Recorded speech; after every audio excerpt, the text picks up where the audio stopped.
e si procede a porte chiuse stante l'emergenza epidemiologica. È stata autorizzata la presenza di una rete RAI, mi sembra che un giorno in pretura, giusto? Solo voi siete stati autorizzati, poi non so se c'è Radio Radicale? No, perché ha chiesto l'autorizzazione ma non è comparsa. Allora, preliminarmente alla scorsa udienza c'è stata ci sono state delle discussioni in relazione alle riprese audio, video, eccetera, soprattutto per quanto riguarda la signora Kilemnik. Allora, ci eravamo riservate di decidere le modalità di procedere. L'avvocato Cincioni aveva evidenziato che la sua assistita non intende essere ripresa, neanche riprese audio, quindi riteneva non sufficiente l'oscuramento dell'immagine del viso. Ho già parlato con la direzione di un giorno in pretura, ho parlato con la signora e ho fatto presente, anche per quanto riguarda i microfonini che erano stati agganciati ai microfoni d'udienza, che come vedete non ci sono stati eliminati, quindi non c'è più il problema di eventuale ascolto delle conversazioni della Corte o dei difensori con gli imputati. Per quanto riguarda le riprese video, normalmente è sufficiente l'oscuramento. La signora Anastasia Kilemnik ha detto che non intende assolutamente essere ripresa, per cui ho parlato con la direzione, non verrà più ripresa e in ossequio a quanto ha richiesto, quindi credo che abbiamo risolto tutti i problemi per quanto riguarda le riprese audio e video. Poi preliminarmente, prima di sentire... Mi spiace interromperla, mi scusi, anzi se lo faccio. Resta impregiudicato il problema relativo alle pregresse riprese. Perché le pregresse riprese, ho parlato con la signora, ho detto comunque siccome ho autorizzato solo una rete televisiva perché c'è l'emergenza epidemiologica, la norma lo prevede, e ho parlato con la signora, non ricordo adesso, con la responsabile, e praticamente la divulgazione delle immagini ad altre reti televisive è possibile solo previo oscuramento. Per quanto riguarda la signora Kilemnik verrà oscurata interamente l'immagine, anche nel momento della divulgazione, ancora prima della divulgazione. Cioè il tema di fondo è questo, Presidente. Io vorrei essere chiaro, noi rispetto al profilo dell'audio, cioè quello del momento in cui nella dinamica del giudizio... dichiarazioni, Presidente? Nel momento in cui la mia assistita renderà l'esame, noi non abbiamo difficoltà a che l'audio, perché non vogliamo, come dire, privare la cronaca di una porzione del giudizio. Noi abbiamo fatto un altro ragionamento che ci era sembrato molto chiaro fin dall'inizio. Non abbiamo consentito nessuna forma di ripresa. Noi chiediamo alla RAI, lo so che è una richiesta extra ordinem perché siamo in un luogo, però vogliamo comprendere come la RAI gestirà tutto il girato carpito in assenza. No, non è stato carpito. Sì, Presidente, per quanto ci riguarda è stato carpito in assenza di consenso. Avvocato, perché noi cerchiamo di abbassare i toni. No, Presidente, i toni sono calmissimi, però il tema è chiarissimo dal punto di vista ermeneutico e dal punto di vista del consiglio dell'ordinanza e di quello che è stato l'intendimento manifestato dalla signorina Kilemnik. Lei non ha detto fin dal primo giorno non intendo essere ripresa. Nonostante ciò è stata ripresa. Allora, non ha specificato che non era sufficiente l'oscuramento.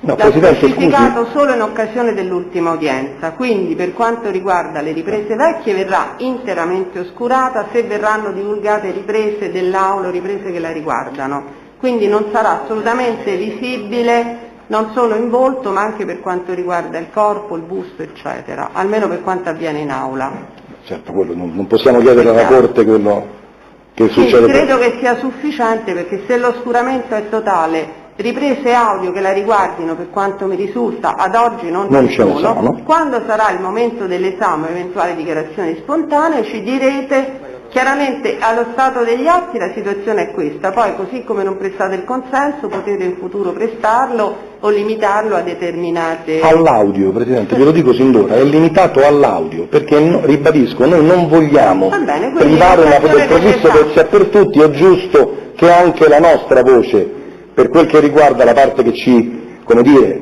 che si confà le nostre tesi e per quello che riguarda la parte che si confà le tesi del pubblico ministero, noi non abbiamo limiti all'apporto conoscitivo del contenuto di una nostra prospettazione. Le immagini, io rimango, Presidente, sommessamente della mia opinione, quando una persona dice che non presta il consenso ad essere ripresa, non dice che non vuole, mi perdoni Presidente, non dice che non consente poi che consente l'oscuramento, dice che non vuole essere ripresa. Comunque, Presidente, il suo provvedimento naturalmente ma paga sostanzialmente, non per piaggeria. Tutte le riprese quando non c'è il consenso vengono fatte con l'oscuramento. Siccome alla scorsa udienza avete precisato che per la prima volta che non intendete assolutamente prestare il consenso neanche alla ripresa del busto, del braccio, eccetera, ho detto l'oscuramento deve essere comunque totale, integrale, anche per quanto riguarda le precedenti riprese che sono state effettuate e che riguardano la signora. Va bene? Sì, allora però visto che stiamo vivendo tutte queste questioni, siamo molto soddisfatti che non ci siano più questi microfonini, rimane un problema per quello che è stato registrato per 3 udienze o 4. Perché quel problema esiste e rimane. Io non so che cosa hanno registrato, posso pensare che hanno registrato tutto quello che si è detto al banco della difesa, incluso, anzi non posso pensare, è così, ivi incluso quello che si è eventualmente detto tra il mio assistito e il collega e tra me e il mio assistito, quindi io voglio che quelle registrazioni vengano distrutte. E su questo non demordo, perché voglio dire, siccome è totalmente stravagante che ci fosse un microfono acceso H24 qui, visto che c'è... Avvocato, un attimo che cerchiamo di Cosa? È impossibile che abbiate ripreso l'audio delle conversazioni sottotono tra avvocato o tra me e la collega? Guardi, la cosa può riguardare anche la Corte, perché anche a me capita di parlare col giudice popolare o col giudice togato. No Presidente, qui non è impossibile niente ed è stato registrato e c'è stato, adesso non torniamo, io pure sono di tono pacatissimo, però iniziò la discussione con i toni un po' più alti quando qualcuno negò quello che ci aveva appena finito di dire in un'interruzione dell'udienza, e cioè questo microfono è sempre aperto e quindi registra in continuazione. Questo ci si è detto e questo chiarimmo anche alla fine di quella, diciamo, pirotecnica udienza nella fase finale. Allora, se questo è, il problema è che hanno registrato quello che io ho detto anche con il mio collega. Ci siamo? E non si può fare. La e signora se così si deve trovare una maniera per risolvere il problema fino a quel momento, anche perché le registrazioni integrali dell'udienza ci sono a fini di cronaca, perché sono quelle disposte dall'autorità giudiziaria, e quindi fino a quell'udienza là io voglio che le registrazioni vengano eliminate. E non è un problema, Presidente, di andare a controllare che c'è, perché quando andiamo a controllare il danno è fatto. Ci siamo? Se io ascolto, adesso la metto al contrario così è più delicata la cosa, però se io ascolto quello che lei ha detto al consigliere All'Atri o al giudice popolare, l'ho sentito. Se lei ascolta, il PM ascolta quello che io mi sono detto con il mio assistito, l'ho sentito, quindi il problema non è neanche da controllare, il problema è da eliminare. Allora, vediamo se troviamo un accordo, premesso che la situazione è emersa in questi termini alla scorsa udienza e non in precedenza, di questo dobbiamo darne atto perché altrimenti l'avremmo affrontata in prima udienza. Se fossimo resi conto prima, noi pensavamo che si interrompeva. In prima udienza, io devo dire che sono una purtroppo distratta sotto alcuni aspetti e quindi mi sono resa conto tardivamente della situazione. Io volevo capire, voi adesso, d'ora in poi, vi aggancerete alla fonoregistrazione che viene fatta tramite tecnici nominati dal Ministero della Giustizia. Per le vecchie udienze potete fare la stessa cosa? Con le immagini video vi collegate a quelle? Di modo che le distruggete e evitiamo ogni problema, ogni polemica? Prego, lo sto chiedendo a lei. Se può parlare a un microfono, anche qui si può mettere qui un attimo al banco dei testi, così. Grazie. Non è stata registrata alcuna conversazione. Non è stata registrata registrata, non può essere ascoltata alcuna conversazione. Va bene. Non c'è un'altra spiegazione, non c'è. Una domanda, allora qual era la funzione di questi microfoni che erano apposti sui nostri microfoni? Cioè, se voi dite che non avete registrato nulla, qual era la funzione estetica? Allora, Un giorno in pretura è un programma che riprende processi.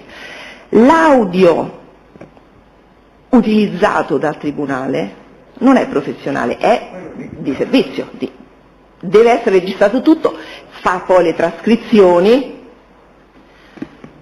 e infatti tutti sono obbligati a parlare ad un microfono. Io aggancio i miei microfoni ai microfoni del Tribunale per avere un audio professionale da poter trasmettere in RAI. Questo audio, allora, l'audio buono adesso non ce l'abbiamo, perché qua c'è un microfono? Perché la Presidente ha autorizzato a mettere questo microfono nostro sul microfono del testimone ed è questo che a noi interessa, principalmente quest'audio.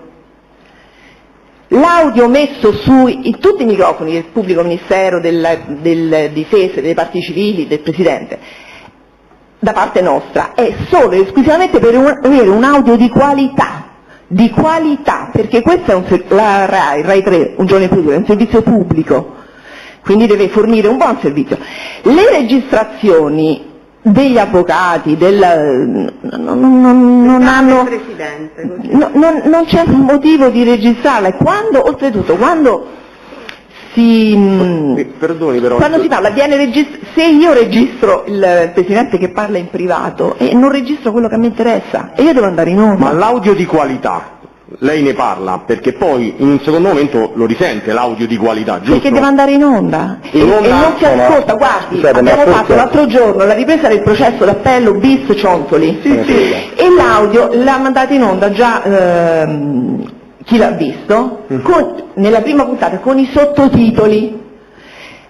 Alla seconda udienza, l'audio l'ho dovuto dare io perché avevo messo il microfono e loro non potevano trasmettere l'audio perché non era trasmettibile l'audio di servizio, diciamo, del Tribunale. Viene registrato da qualche parte? No. Questo a me non Scusi, Presidente, se mi fa fare una domanda, forse abbiamo un problema in via definitiva.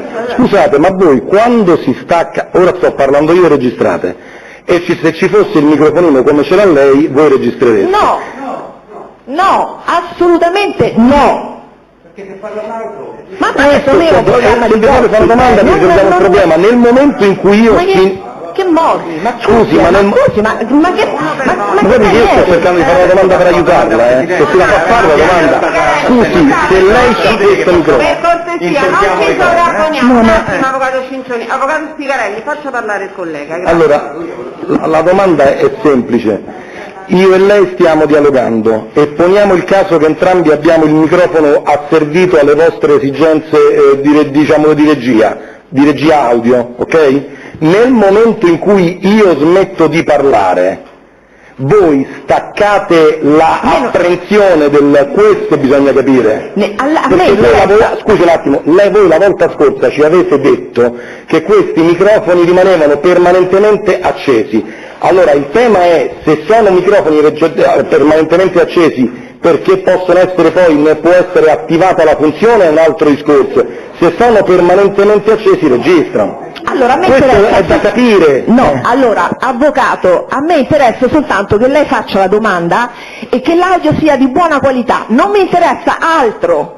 Deve essere buono l'audio della domanda. Ma questo l'ho compreso perfettamente. L'avvocato vuole il dato oggettivo, vuole sapere se c'è una registrazione autonoma che prescinde da quella del Tribunale di contenuto diverso, che riprende anche dialoghi privati che devono rimanere tali e non devono essere divulgati. Allora, adesso il problema è risolto, ma onestamente, ma scusate, per quale motivo io che sono concentrata a registrare ottimamente le domande e le risposte, improvvisamente impazzisco e mi metto a sentire quello che dicono gli avvocati a loro. Se io mi metto ad ascoltare le registrazioni che lei ha fatto in occasione delle scorse udienze, posso in qualche modo captare quello che ha detto l'avvocato Spigarelli? Non è stato registrato, quindi non c'è. No.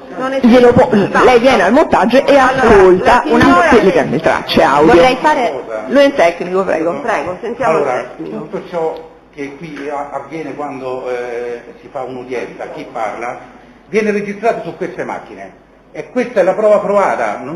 Cioè quello che sta lì è quello che parla. Perché noi, il mixare, quando apre un canale e parla il signore e parla lei, sono due canali che gli altri sono chiusi perché altrimenti sentiremo 800 cose, non può andare in onda. Quindi è impossibile ascoltare un canale alla sono aperti sempre. Sono aperti sempre, questo è chiaro. Ma se c'è un momento di silenzio in aula. Non vuol dire che si registra, aperti significa che i microfoni sono accesi. Quando parla lei o apre il microfono, quindi si va sui canali. Cioè, per intenderci, c'è un solo canale audio a volta aperto ed è quello del microfono che parla. Però gli altri voi li... Ma no, non è possibile, perché non funzionano contemporaneamente. 800 voci. No, non è sufficiente. Perché voi al momento in cui cambia l'interlocutore prendete un disco che non registra e vedete che cosa c'è dentro. Comunque adesso non c'è più il problema perché non ci sono più i nostri microfoni, l'audio dire che c'è quale canale audio è in funzione, se tutti contemporaneamente in modo che voi ascoltate. È una domanda perché non siamo tecnici. Hanno detto risponda, perfetto. Uno per volta, non è possibile la sovrapposizione, quindi non è se veniva detto se veniva detto in parole così chiare a questo punto dopo questa poi dopodiché andrei quindi avanti, però. sì andiamo no ma Presidente qua continua a rimanere il problema, perché se questo microfonino era acceso mentre io ho fatto il mio controesame a un testimone e ho detto al mio collaboratore questo testimone, mi scusi Presidente, è un puntini, questo è stato registrato. No, perché in quel momento era registrata la domanda della risposta del test, quindi non potevamo avere il suo commento. Allora, se continuiamo così, io chiederò di ascoltare queste registrazioni. E poi se ne trova una che prende una delle mie conversazioni, denuncia per intercettazione abusiva. Va bene, facciamo così? Sì. È una sua facoltà, va bene. Va bene. Allora chiederò alla RAI di sentire tutte le registrazioni. Va bene, è una sua facoltà e le verranno messe a disposizione. Ma vorrei sapere chi ha detto una cosa, io non l'ho mai detto. Probabilmente c'è stato qualche equivoco, poi l'altra volta eravamo molto animati tutti quanti, Chiedo scusa, a noi la volta scorsa è stato detto che i microfoni erano sempre accesi, questo è fuori discussione che ci sia stato detto questo. È stato detto ma non è così da quello che dice. Ma io non... Da me venga a vedere. Sono accesi ma non captano nulla perché sono il canale aperto. Sì, però siccome... Erano, ora non ci sono più. Va bene, allora procediamo perché non possiamo dare altro spazio. Grazie Presidente. Grazie a lei. Si tratta di una trasmissione seria, non è il primo giorno, quindi non credo che abbiano interesse a rischiare qualcosa, no? Allora, poi un'altra questione preliminare, dunque il calendario delle udienze. Noi siamo arrivati al 17 novembre, giusto? 18 anche? Qualcuno aveva detto che 18 va bene o no? E l'abbiamo cancellata però, non so se abbiamo l'occorzio, abbiamo il 17. Vedi, abbiamo cancellata, io vedo quindi non abbiamo più l'occorzio. No.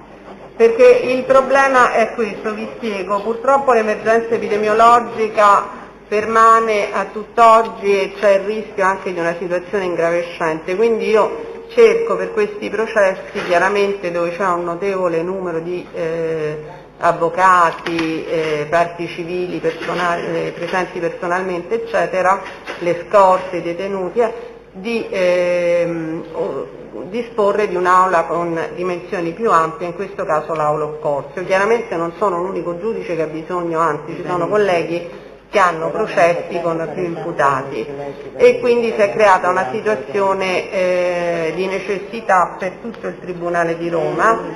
Io le udienze di cui dispongo per l'Occorzio a novembre solo il 17 ve l'ho già data, poi 18, 20, 25 e 27 le abbiamo restituite, giusto Teresa? Se sono cancellate, sì, perché 20, 25 e 20 forse loro non volevano, 25 e 27 forse ho dei problemi io. Di novembre, no, ottobre l'abbiamo fatto, quindi no. Dopodiché avremmo delle udienze a dicembre disponibili, quindi allo Stato a novembre avremo solo 9 e 17, giusto? Poi chiaramente noi l'aula della Corte d'Assise l'abbiamo, è disponibile, ma è un'aula piccola, voi la conoscete. Non è disponibile neanche l'aula bunker perché una delle due aule bunker è impegnata da Catanzaro, dal processo con 350 imputati, purtroppo la situazione è un po' pesante. Allora io a dicembre vi indicherei alcune date. No, purtroppo no, perché mi era stato detto di no e l'ho restituita, c'era qualcuno, quindi 18 no, 19 abbiamo Natale e abbiamo liberato, quindi novembre ne abbiamo 2 solamente, poi abbiamo a dicembre disponibili, mi date la vostra disponibilità. Siamo andati a dicembre. Il 2 dicembre ci avremmo l'Occorzio, ma ci abbiamo Catoio e Fusinate, quindi possiamo restituirlo, giusto? Mi confermo? Sì. Allora avremmo il 7 dicembre. Di restituire il 2 dicembre. Abbiamo fatto un calendario. Senta, il 2 dicembre la restituiamo perché abbiamo fissato Catoio e un altro, e quindi va bene l'aula nostra. Quindi questo è da restituire, ce lo scrivo.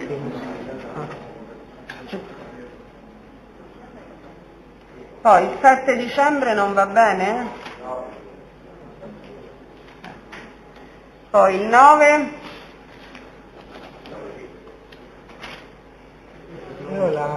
Al 9? Ah, questa è l'aula A, perfetto, va bene ugualmente.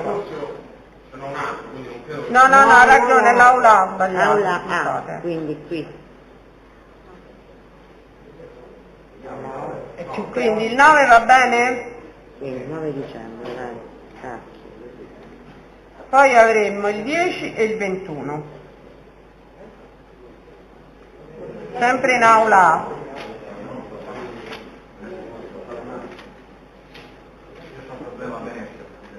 Quando? Il 10?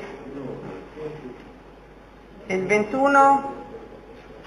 Perché abbiamo un numero di udienze molto ridotto poi. 21? 21 va bene. Il 10 mi dicono di no. Quindi il 10 no, giusto?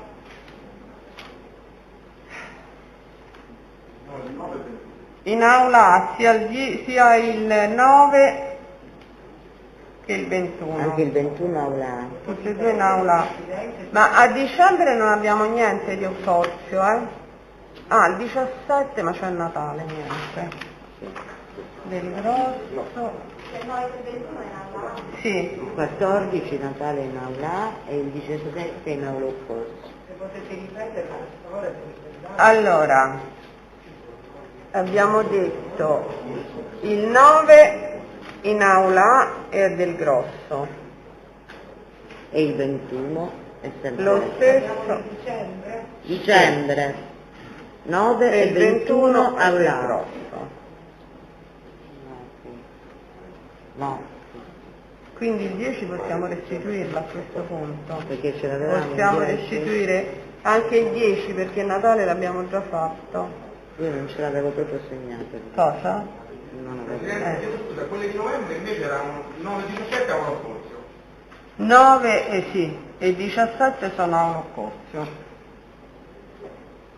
E invece quelle che... No, il 17, scusate, non è quella che dovremmo cambiare con la Corte d'Assise d'Appello? Dunque, allo Stato è l'Occorzio, però probabilmente andremo nell'Aula Europa dell'Appello, però ve lo diremo al momento opportuno. Il 18 novembre l'abbiamo Sì. 18 novembre l'abbiamo tolto, sì. Ma purtroppo sono un po' poche. Bisognerebbe aggiungerne qualche altra. Non dico molte, ma almeno un altro paio. Perché quanti siamo? Se noi ci contiamo, quanti siamo attualmente? 2, 4, 6, 8, 10, 12, 14, 16, 18, 19, più 10, 29, 30, 31, 32, 33, 34, 35, 36, 37, diciamo 40. Una quarantina. Perché la nostra è piccola. Così praticamo. Farla in aula di Corte d'Assise, trovare delle date, prova a dirvi delle date, magari non fate venire i praticanti in aula Corte d'Assise che è un po' più piccola, perché novembre e dicembre sono troppo pochi, 2 e 2. Vediamo un altro paio, cerchiamo di vediamo se la troviamo, che poi pure noi siamo sempre in aula. Vedo l'aula ecco, il 5 ottobre, grazie Pubblico Ministero, il 5 ottobre dobbiamo annullarla. No, l'udienza del 5 ottobre va annullata. Mettiamo a verbale, Teresa? Grazie Pubblico Ministero perché l'avevo preannunciato e stavo dimenticando. La 12 ci avremo un venerdì 13 novembre. Noi facciamo per esempio il 7, abbiamo il 7 che con il 15 il 7 è sabato, il 7 novembre. No, 7 dicembre. Ma c'è la convocazione del 15 popolare.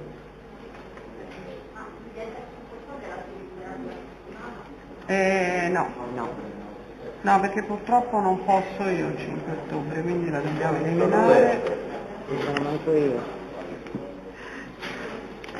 Quindi il 5 viene eliminata e poi l'8 abbiamo la prima disponibile, il 13 ottobre. 23 ottobre non avevamo previsto. Il 13 ottobre?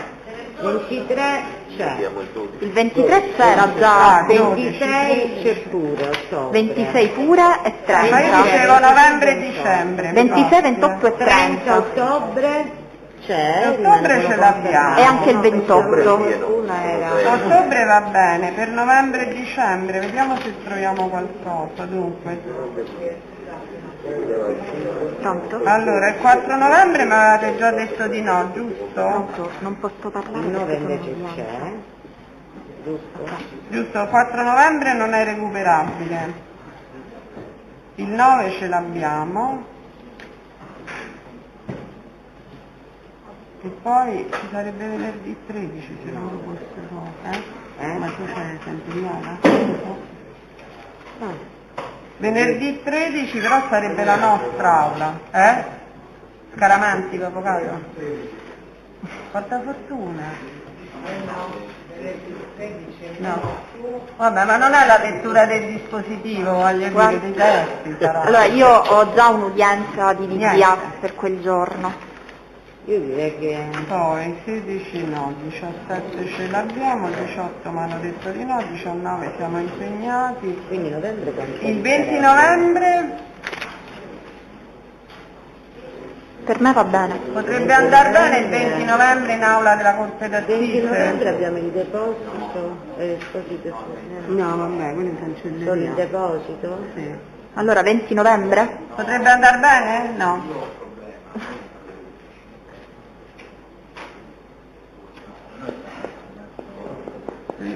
Siete tutti due difensori, noi stiamo cercando di venirvi incontro, per carità, capiamo le difficoltà, però mi dovete dare alla fine almeno altre udienze, una a novembre e una a dicembre. Se l'impegno alle 9, cominciando un po' più tardi. Il 27 l'abbiamo cancellato. Sì, il 27... No, non è... 27 novembre però abbiamo rinunciato all'assorzio, però non ci abbiamo più. 27 novembre potrebbe andare? Ero indecisa io, però tanto non credo che andrò a Londra. Era quello il problema. No, lascia stare, ma non è che per una... cioè non è che poi non scegliamo di... No, il 27 no, scusate. 30? Lunedì 30. No? No, 30 neanche i giudici popolari. L'1 dicembre. No, io ho la quinta, non posso io niente. Il 3. Giovedì 3 dicembre. E dite di sì, dai. Va bene, andata il 3. Va bene, avvocato Spigarelli, ho visto che diceva di no. L'aula nostra, chiediamo a loro di... Il 3 dicembre va bene? Però problema io. Anche lui, vediamo un attimo, arriviamo poi il 5. Il sabato che ne pensate? Va bene. Allora, giovedì 10, ma avete detto già di no. Il 7 perché si è detto di no? Il 7 dicembre chi è che non poteva? Il 7 era qualcuno perché c'avevamo pure del video, l'ho cancellata. L'8. No, l'8 è festa, no? Ah, l'8. Per quello non c'erano impegni. Il 10, facciamo di seguito, 9 e 10, ma il 10 ci avremmo l'aula Corzio. Ma il 10 abbiamo Figarelli impegnato, avvocato Figarelli, aveva detto avvocato Figarelli. 10 l'avete detto. 10 no, ha detto, lei ha detto no. Il 10 no, l'aveva detto lui perché facevamo l'aula Corzio. Ha detto di sì l'avvocato Figarelli. Ha detto di sì? Un attimo, sì, no, non l'ho capito neanche io. Il 10, avvocato Spigarelli, secco, sì o no il 10? No, io per me no, però siccome vogliamo essere ampiamente collaborativi. Va bene? Allora il 10 in aula Corzio? In aula A, scusate, non Corzio. Sempre aula A? Sì. Siete sicuro che intanto non l'hanno occupata? No, l'abbiamo bloccato. Finita la prima. E ne manca una? Concentratevi. 24. Il 24 ci facciamo l'albero. Ma nella settimana 14-19? Nella settimana 14-19? Sto guardando. C'è Allora, disponibilità noi di siamo aule? liberi quella settimana.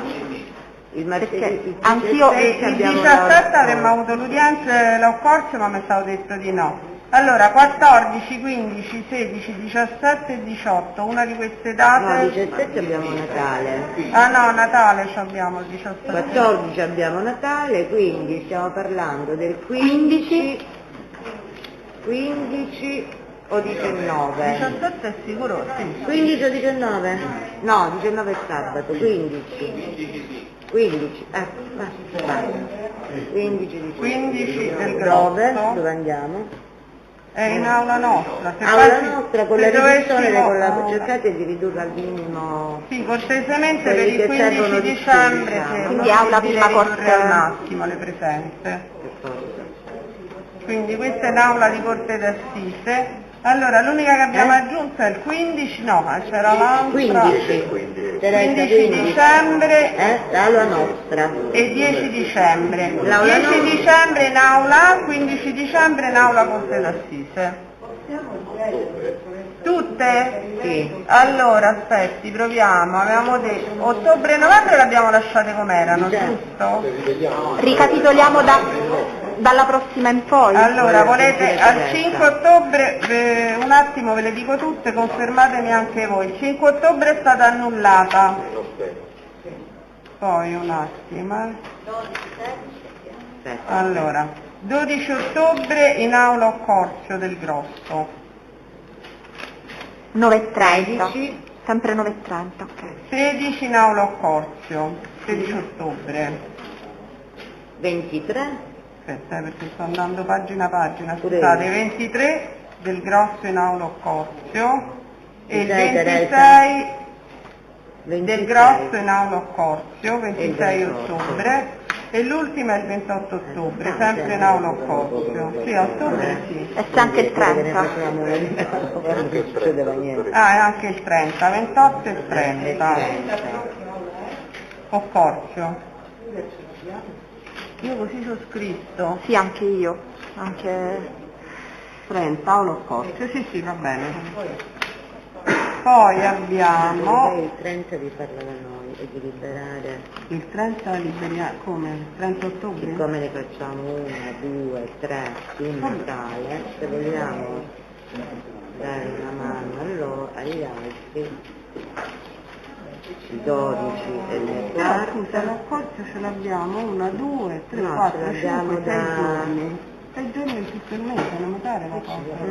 Ricordiamoci che abbiamo Pirino, quindi l'Europa... Abbiamo due... Abbiamo Pirino in video, non va bene l'Europa, ci non vale la vostra.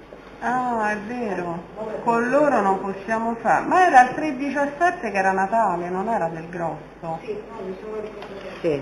3-17 allora, è Natale, no, 17 c'è del grosso, quindi non va bene perché il Pirino è in videoconferenza. Se ci danno se ci danno l'aula della Corte d'Assise d'Appello non ce la video. Senta, la sono arrivata al 30 ottobre del grosso. Allora, il 30 ottobre, poi... 9. Poi abbiamo il 9 in aula Occorzio.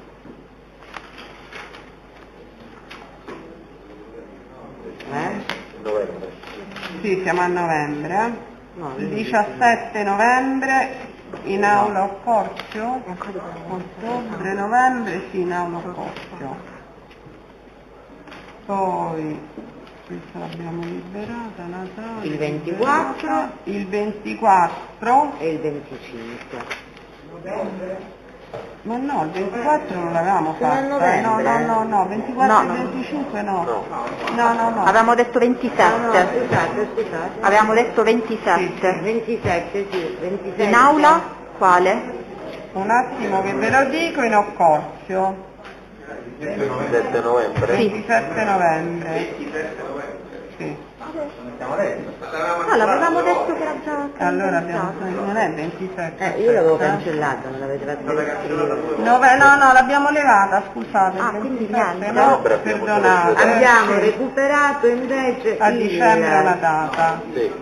Quindi quella Poi del andiamo a dicembre. Abbiamo Ed recuperato abbiamo il 9 dicembre, il 10 a dicembre, 9, 10 e in Corte d'Assise il 15. Ok? E il 21. E il 21 in aula.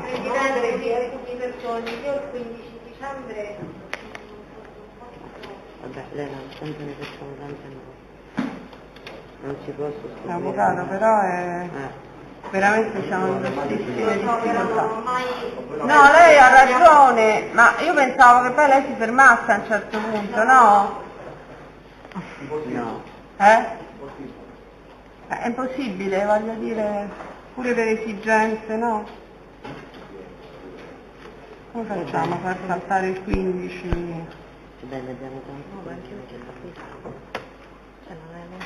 Facciamo fatta pure la parte civile, però non lo faremo mai così, Avvocato, lei proprio non può per motivi di lavoro, motivi personali? Io sono attesa,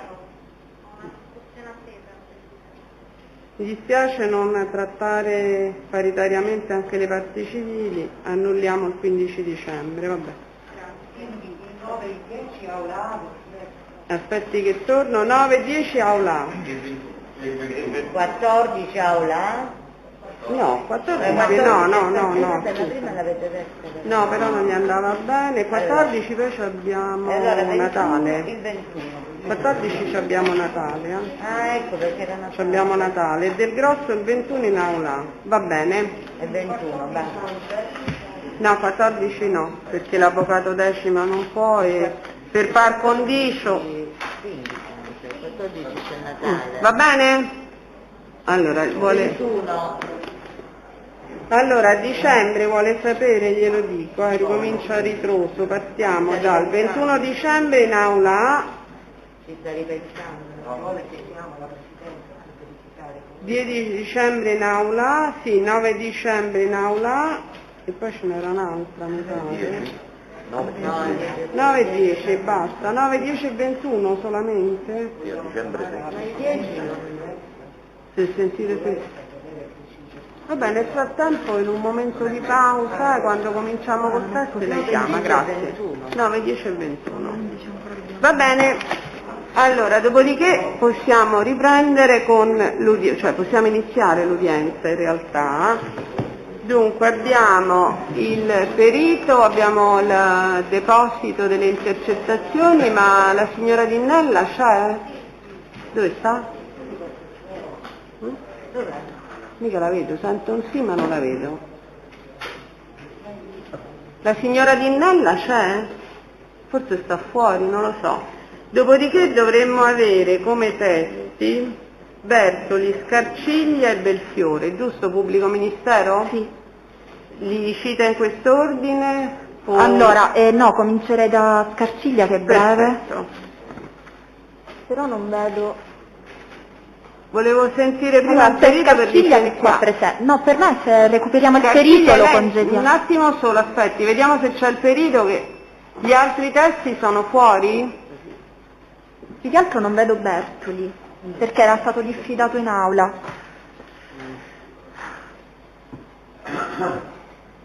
Sì, Siamo andato a chiamare. Allora, facciamo un attimo il punto della situazione. La signora Dinnella c'è? No. Bene. Magari la contattiamo un attimo telefonicamente. Teresa, quando c'è un momento contatta la Dinnella. No, non adesso. Noi andiamo avanti un attimo con i testi, quindi facciamo entrare il brigadiere Scarciglia della compagnia CC Roma Centro. Buongiorno, si può accomodare. Intanto può chiedere se c'è Bertoli? E fuori se c'è Bertoli Cristian, grazie. Bertoli. Allora, buongiorno brigadiere, si accomodi. Allora, lei può parlare senza mascherina, visto che... Perfetto. Allora, innanzitutto le devo chiedere se presta il consenso alle riprese. Presta il consenso alle riprese audio-video, perfetto. Deve dare lettura della formula che trova sul banco e declinare le sue generalità, la qualifica. Consapevole responsabilità morale e giuridica che assumo con la mia deposizione, impegno a dire tutta la verità e non nascondere nulla di quanto è mia conoscenza. Sono il brigadiere Piero Scarciglia, effettivo al nucleo operativo della compagnia Roma Centro. Piero Scarciglia. Piero Scarciglia. Perfetto, compagnia CC Roma San Pietro. Benissimo. Prego, pubblico ministero. Buongiorno. Buongiorno. Allora, lei durante delle indagini in altro procedimento della Direzione Distrettuale Antimafia della Procura di Roma ha svolto alcune attività di indagine che risultano rilevanti anche ai fini del procedimento per cui siamo qui oggi. In particolare mi interesserebbe che lei riferisse in ordine a quanto da lei personalmente accertato in data 12 ottobre 2019. L'11. Sì, l'11 è quanto relazionato il 12 ottobre. Sì, l'11 ottobre, appunto, nell'ambito di questo procedimento penale con la DDA, ci siamo recati a seguito di alcuni messaggi intercettati su un'utenza telefonica, che poi era quella in uso a Princi Giovanni. Ci siamo portati in piazzale Appio davanti alla Coin, proprio al fine di identificare l'utilizzatore reale di quest'utenza, perché ci serviva nell'ambito del procedimento penale. Quindi alle 18:45 c'era l'appuntamento. Può riferire quale utenza? Sì, leggo un attimo perché non la ricordo. La Corte autorizza. Sì, autorizzato. Scusate, mentre lei legge, sì. Il giudice popolare D'Anastasio, Angelo D'Anastasio, è presente? Perché alla scorsa udienza lei non era presente, con l'accordo delle parti era stata autorizzata la reintegra odierna a comporre la prima corte d'assise previo trasmissione dei verbale trascritto. Confermate il consenso? Allora, scusate, diamo atto che viene reintegrato il giudice popolare Angelo D'Anastasio, non presente alla scorsa udienza, con l'accordo delle parti. Scusate l'interruzione, grazie che mi hai ricordato. Bravo. Sì, l'utenza era la 351-0111396, intestata fittiziamente a una persona sconosciuta e ignota. L'appuntamento era con l'utilizzatore dell'utenza 347-400-9110, intestata a un cittadino albanese, anche questo fittizio. L'appuntamento Chi c'è? Qualche problema che è Spoleto? Sì, perché il giudice c'era il problema dell'altra volta, non vedo chi parla. Non vedo chi parla. Bisognerebbe spegnere il microfono perché così riprende PM e testimone. Ora mi vede? Sì, va bene adesso. Sì, ripeto, anche questa petizione è intestata. L'appuntamento era in Piazzale Appia davanti alla Coin alle 18:45, quindi noi già alle 18:10 abbiamo eseguito un servizio di osservazione. Nel messaggio l'interlocutore dell'utenza intercettata riferiva che sarebbe stato riconoscibile da una motocicletta nera. Alle 18:40 circa abbiamo notato giungere una moto nera targata DR 65502, condotta da quello che poi sarà identificato come Casale Fabio, pregiudicato per reati inerenti di stupefacenti, associazione e traffico. E dopo una decina di minuti circa, 18:51 precisamente, abbiamo notato arrivare altri due ragazzi che venivano dalla direzione via Appia e Piazza Re di Roma, che saranno poi identificati in Princi Giovanni e Sacchi Luca. I due si sono incontrati con questo Casale Fabio, ci sono salutati. Ecco, ci può descrivere come è andato l'incontro, quello che voi avete, e in particolare il comportamento tenuto da ciascun soggetto? Sì, non sembrava conoscersi di persona da come si sono salutati, è stato un saluto come due persone che si vedono per la prima volta di fatto. Dopodiché Princi e Casale hanno cominciato a parlare in maniera fitta. Sacchi è rimasto circa 2-3 metri in disparte, come si vede tra l'altro dalla foto allegata. Chattava al cellulare, quindi era disinteressato, diciamo, da quello che era il discorso dei due. Alla fine, dopo circa 10 minuti di colloquio, le parti si sono allontanate e abbiamo deciso di fermarli tutte e tre e li abbiamo appunto identificati. Qui abbiamo avuto contezza dell'utilizzo da parte del Casale dell'utenza con la quale aveva contattato quella di Princi. Come lo avete appurato? Aveva il cellulare indosso, nonostante avesse cercato di non mostrarcelo, quanto c'era all'interno dei pantaloni, dopo una veloce ispezione ce l'ha consegnato, lo ha pure sbloccato. Era un iPhone. Dopodiché ci siamo recati, qualora non bastasse per l'identificazione di Princi, o meglio per associare l'utenza intercettata a Princi, ci siamo recati anche presso l'abitazione di Princi in via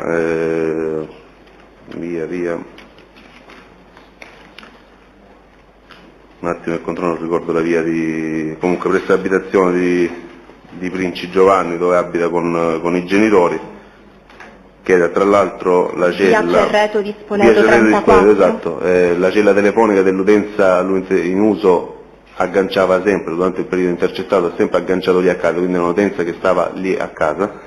Siamo arrivati lì a casa, non aveva le chiavi con sé, abbiamo contattato la madre di Princi, che però si trovava in Abruzzo.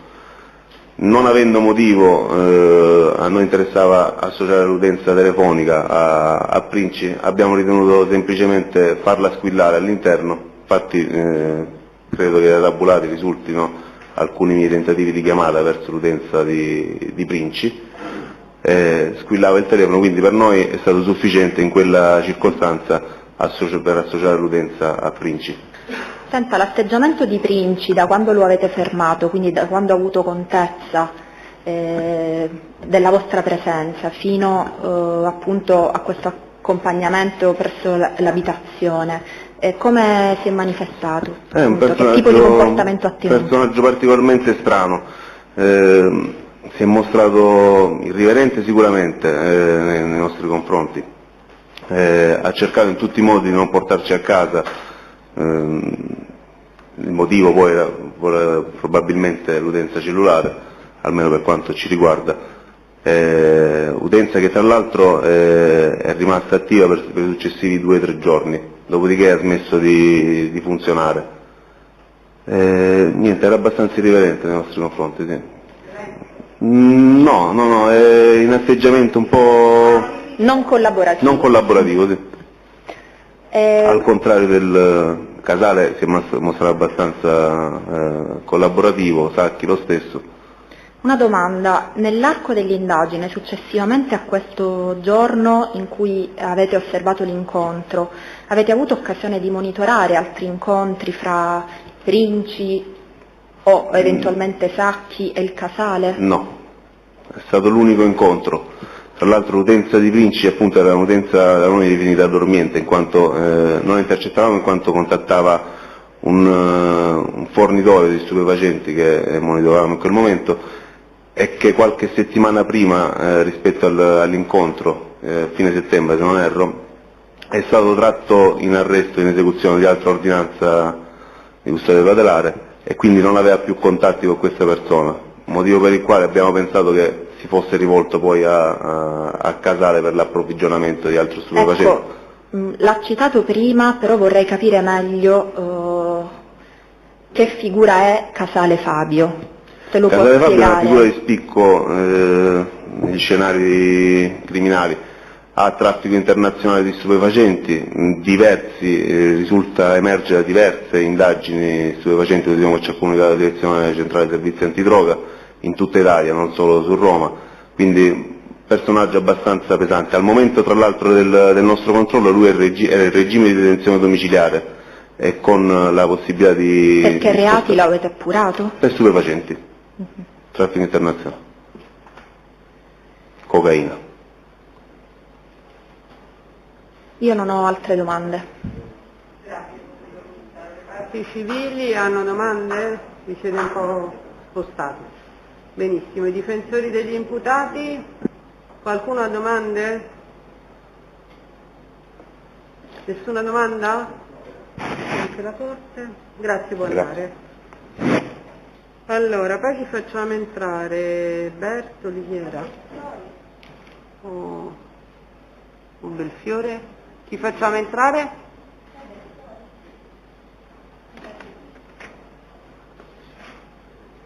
Nel frattempo non è...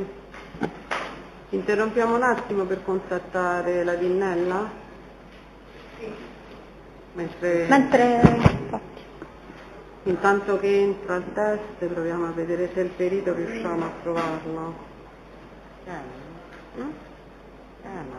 A meno che non avevamo dato un'altra data per l'esame del perito. Però avete depositato, quindi...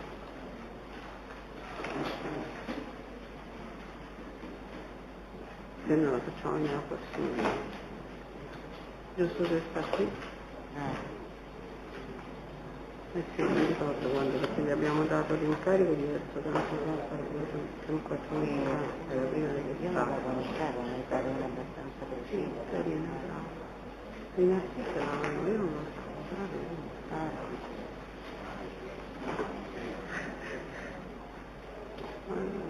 si chiama Belfiore, ha detto, no? Quindi finiamo presto, no? Forse sarà lungo Bertoli. Se c'è. Ma Bertoli poi abbiamo scoperto se c'è.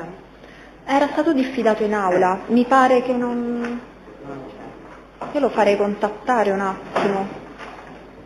C'è qualche operatore di PG che può contattarlo?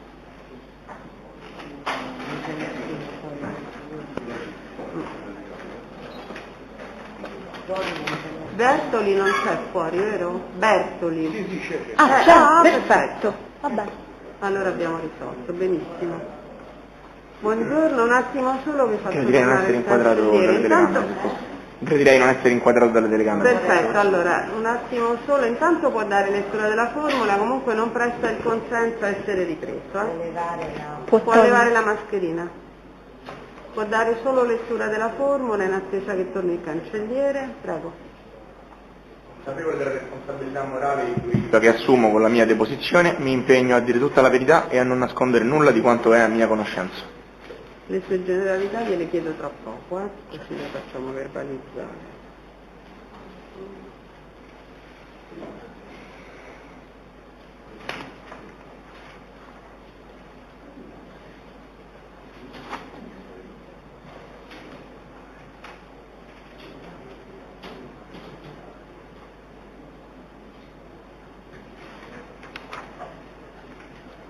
Di Giambattista, quando siamo andati?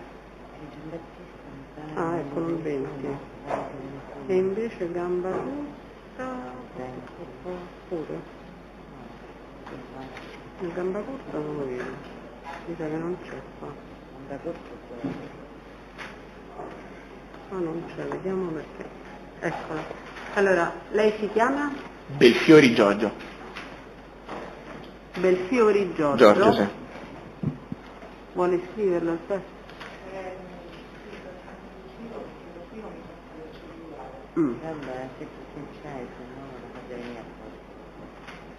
Va bene, poi lo generalizziamo dopo a verbale. Quindi Belfiori Giorgio, nato? 9 giugno 1999 a Roma. Perfetto, poi glielo richiederò magari quando torna il cancelliere. Ha l'obbligo di rispondere la verità alle domande che le verranno poste. Prego. Ha già letto la formula? Sì. Le chiedo, lei conosce Giovanni Princi? Sì. In che occasioni l'ha conosciuto e quando? Presidente, chiedo scusa Presidente, non vediamo il test. Non vedete il test quando parla? Quando parla lo dovrebbe riprendere. Un attimo, facciamolo rispondere, se non lo vedete anche quando risponde allora intervenite. Prego, faccio la domanda. Allora, ecco, la di prima gliela ripeto, quando ha conosciuto Giovanni Princi e in che occasione? Non ricordo quando, ricordo fossimo però in un bar, se non ricordo male. Lo vede? No, è acceso. No, il mio è spento, adesso si è acceso però. Allora, volevo chiedere a... come si chiama? No, Princi, a Pirino? A Pirino se vede il test lo sente. Ora lo sente e lo vede, perfetto, quindi può rispondere. Diceva che l'ha conosciuto Princi? Sì. E non ricordo quando, ma in un bar. Allora, prima di andare avanti, lei, sentito il 14 dicembre del 2019, ha dichiarato, è avvenuto meno di un anno fa, penso verso febbraio-marzo 2019. Conferma quello che ha dichiarato all'epoca? Non ricordo perfettamente mensilità o anni, comunque tra il 2018 e il 2019. Sì. Va bene, continuiamo quindi in quale bar, appunto qual era l'occasione, come vi siete conosciuti? Colazione, in un bar di cui non ricordo la via.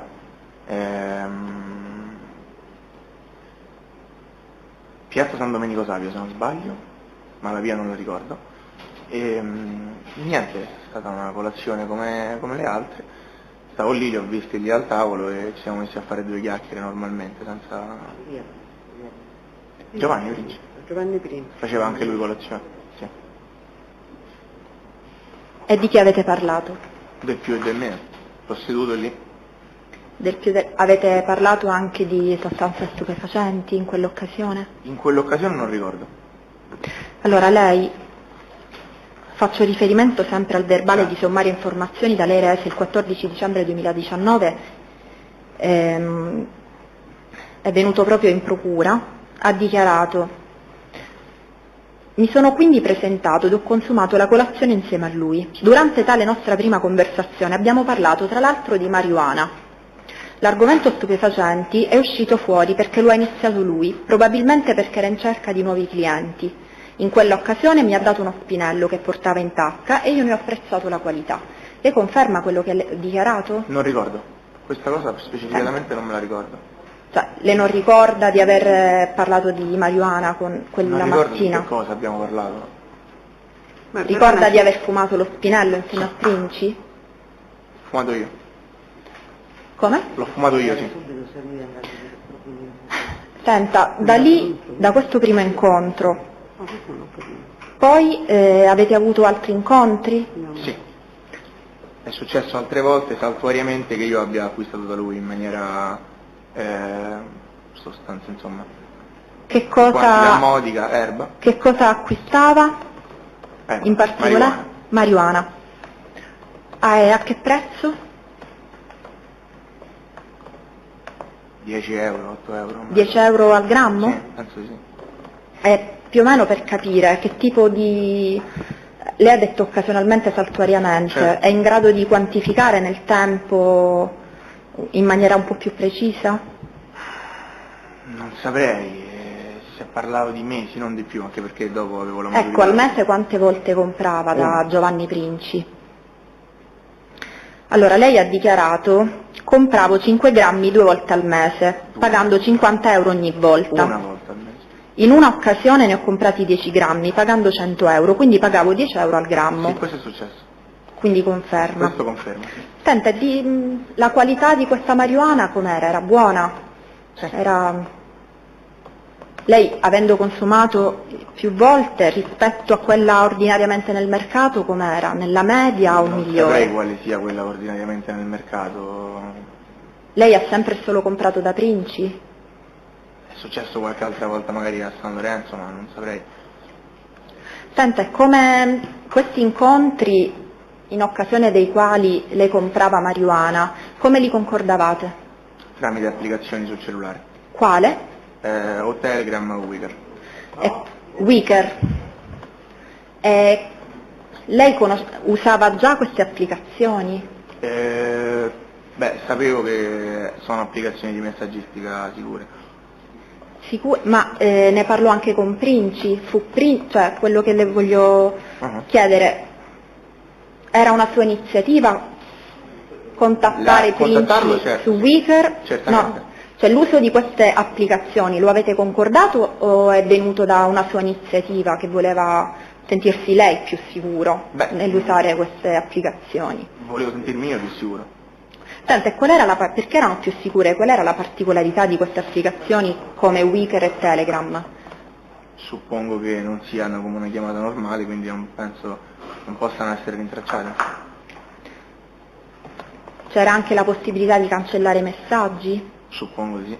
O di usare la funzionalità di cancellazione automatica dei messaggi dopo averli letti? Suppongo di sì. Suppongo. Io le faccio una domanda specifica. Utilizzavate questa modalità di cancellazione automatica? No. Senta,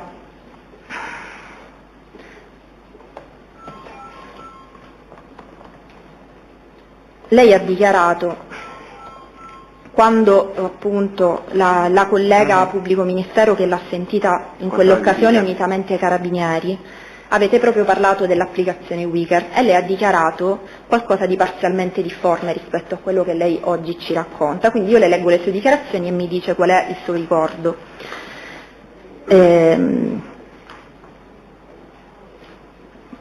Preciso che anche potendo accedere all'applicazione, parlavate di Wicker, non trovereste più messaggi scambiati con Princi Giovanni, in quanto l'applicazione cancella automaticamente tutto. Credo sia automatico però. Un attimo, prima mi faccia leggere, poi... Questo è stato proprio il motivo per il quale Princi mi ha fatto scaricare l'applicazione Wicker.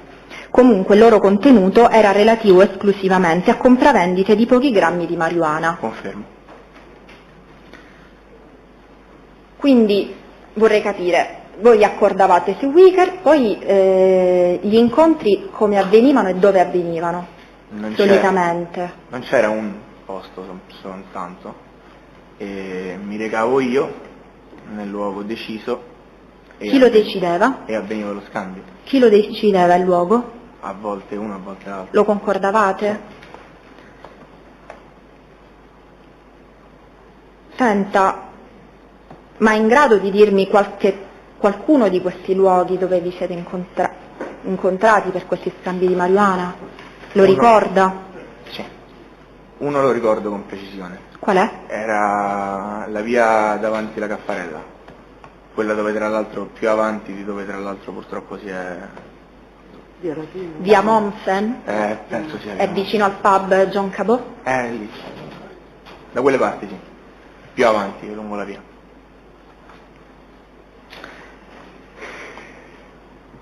Senta, lei ha detto che è durato questo rapporto di compravendita qualche mese. Quando è terminato? Tra i 5 e i 6 mesi sono stati. No, quando è terminato? Lei quando ha smesso di contattare Princi? A fine di quell'estate. Quindi sarà stato settembre, non so, ottobre. Indicativamente posso dire da marzo a ottobre. Da marzo a novembre, non lo so.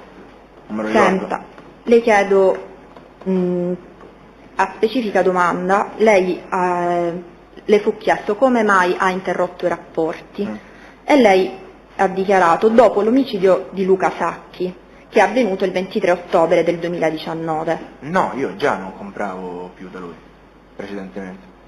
Senta, e allora qui devo fare una contestazione. Lei ha dichiarato, dopo l'omicidio di Luca Sacchi, lui mi contattò dicendo che era un suo amico e quindi non era più il caso di sentirci. Beh, questo è successo, sì. Ecco, ora mi spieghi meglio allora, perché magari nella sintesi... questo è successo, però già prima... Quindi già prima lei non... Era diventato più saltuario rispetto magari a prima. Quindi dall'estate del 2019 erano diventati... Da dopo sì, da settembre-ottobre, poi chiaramente quando è successa... Ecco, e ora mi racconti meglio appunto questo scambio che avete avuto dopo l'omicidio di Luca Sacchi? No, non è successo niente. No, scambio di messaggi. Questo? Lo dica a parole sue. Mi è stato detto che Luca Sacchi era un conoscente di Giovanni e che quindi da quel momento in poi ci sarebbe stata una situazione più complicata, ovviamente. Questo glielo disse Princi o glielo disse qualcun altro? No, me lo disse Princi. In questi incontri Princi veniva da solo o era in compagnia di qualcun altro? Non saprei, non ricordo. Potrebbe, magari c'era qualcuno in macchina dietro. Ma la consegna l'ha fatta sempre solo Princi a lei? Sì. Assolutamente.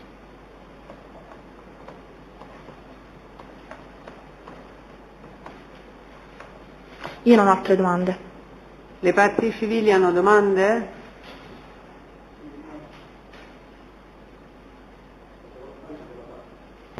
L'avvocato Farice per la parte civile. Senta, due precisazioni. Lei ha detto poc'anzi che uno dei luoghi in cui avveniva questo scambio era quella di fronte il John Cabot, dove poi è successa questa tragedia. Sì, una domanda. Cioè, lei si ricorda che è andato solo una volta lì un incontro oppure avvenivano più incontri in quel luogo? Non ricordo, può darsi una o due al massimo. Senta, Giovanni Princi durante questi incontri con lei era sempre da solo o in qualche occasione c'era un qualcuno? Io non ricordo, magari c'era qualcuno dietro la macchina, ma non ricordo precisamente. Lei si ricorda se qualche volta le ha presentato una ragazza? Presentato in maniera diretta, no. Allora, lei sempre sentito il 14 di dicembre a questa stessa domanda che i carabinieri gli hanno rivolta, lei ha risposto, è pagina 3. L'accompagnava qualcuno qualche volta e lei ha risposto, in una occasione mi ha presentato la propria fidanzata, era mora, altezza e corporatura media, forse capelli raccolti, non ho fatto caso al colore degli occhi. Ora lei ha dato questa dichiarazione, ora siamo a settembre 2020. Confermo. Conferma quindi quello che ha dichiarato. Va bene, nessun'altra domanda, grazie. Nessuna domanda. Sono degli imputati? Sì, pochissime Presidente. Buongiorno signor Belfiori, l'avvocato Cincioni per la difesa Kilemnik. Le è stata già reiteratamente fatta questa domanda circa la possibilità di aver avuto incontri con soggetti ulteriori rispetto a Giovanni Princi.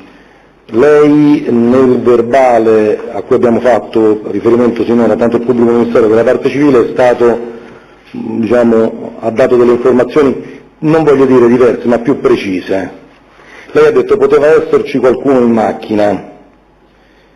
Mi è sembrato di capire questo, giusto? Beh, sì, non si vede sempre bene. Ecco, ma quindi lei ha mai incontrato Giovanni Princi con qualcun altro? Sì. Con chi? Con la ragazza. Lei questa ragazza l'ha riconosciuta, le è stata sottoposta a una fotografia? Lei ricorda come si chiama questa ragazza? Assolutamente no. Se io le dico che nel verbale di sommarie informazioni che lei ha reso le è stata mostrata la foto di Burcea Clementina e che lei l'ha riconosciuta, me la conferma questo dato? Certo. Grazie, non ho altre domande. Burcea, scusi, come si chiama?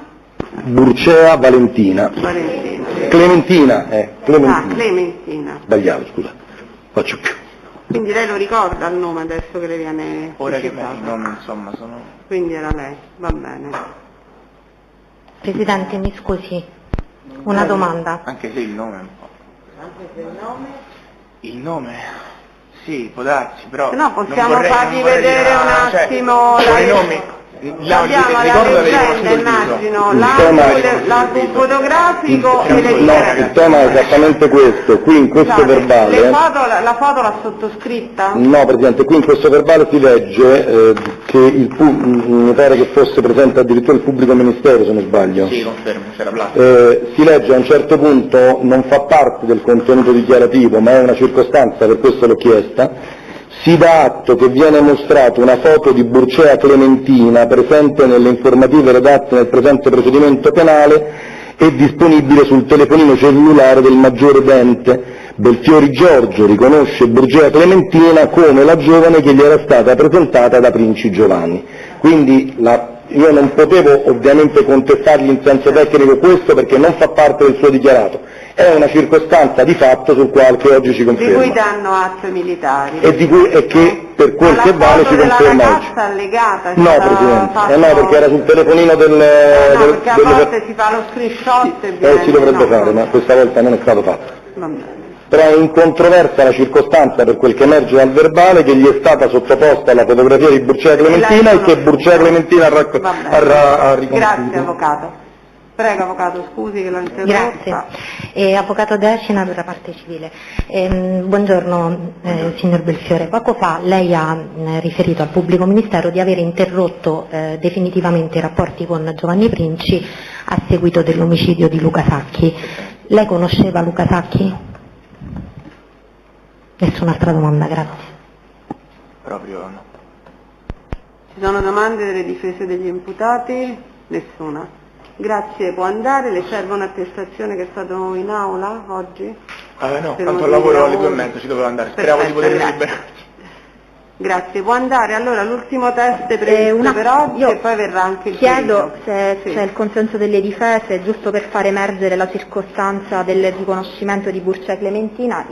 Che però se tutti consentono, produrrei col consenso il verbale di sommarie informazioni di C'è consenso da parte di tutti, quindi con l'accordo che viene acquisito il verbale con la precisazione che limitatamente io estendo il consenso, no Presidente, io estendo il consenso all'utilizzazione integrale del contenuto. E anche gli altri? Con l'accordo delle parti viene acquisito il verbale di SIT. Sì, grazie, se lo dà a me un attimo così, grazie. Rese dal teste Belfiori il 14 dicembre 2019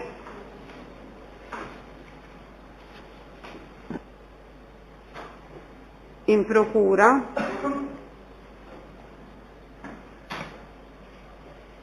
consenso prestato per l'utilizzabilità integrale. Allora, l'ultimo test e poi nel frattempo arriverà anche il perito della Corte. Bertoli Cristian si chiama. Bertoli Cristian, cortesemente. Come? Uno. Poi.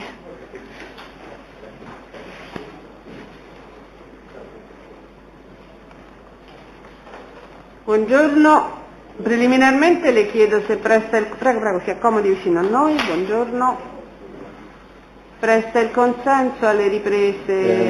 No, non presta il consenso alle riprese. Lei si chiama? Bertoli Cristian. Nato? 22/02/1999 a Roma. Bene, deve dare lettura di quella formula che trova sul banco. Può togliere la mascherina? Sì, può levare la mascherina. Deve dare lettura consapevole quella formula che la deve leggere ad alta voce. Ok. Consapevole della responsabilità morale e giuridica che assumo con la mia deposizione, mi impegno a dire tutta la verità, non nascondere nulla di quanto a mia conoscenza. Perfetto, deve rispondere la verità alle domande che le verranno poste, altrimenti commette reato. Prego, pubblico ministero. Buongiorno. Senta, lei conosce Valerio Del Grosso? Sì. Da quanto tempo e in che rapporti siete? Da quando avevamo circa 10 anni era uno dei miei migliori amici, Il gruppo di amici, per dire, quelli che normalmente uscite insieme, da chi è composto? Siamo io, Manuel Incani, Simone Piromalli e altri ragazzi, devo fare i nomi? Sì. Alessandro Patignani, Riccardo Pierguidi, Valerio Rispoli è fra questi? Valerio Rispoli sì, è tra questi, ma nell'ultimo periodo, non era il nostro amico d'infanzia. Giorgia D'Ambrosio? Giorgia D'Ambrosio sì, è una ragazza che però non è nel nostro gruppo, diciamo ci frequentavamo poco, giusto così fumarci una sigaretta insieme, niente di più. Senta, andiamo direttamente ai fatti del 24 ottobre. Lei ricorda di aver incontrato Valerio Del Grosso? Sì, io l'ho incontrato il giorno dopo di quando è successo. La data è il 23, la sera del 23 ottobre. Quindi l'ho visto il 24, sì. Mi può raccontare com'è andato questo incontro, come mai è avvenuto? È avvenuto dopo, mi pare, una telefonata che avevamo avuto. Chi l'ha fatta e a quale utenza? Chi l'ha fatta? Mi pare che l'ha fatta proprio lui al suo telefono e al mio, chiedendo di incontrarsi, vedersi, parlare.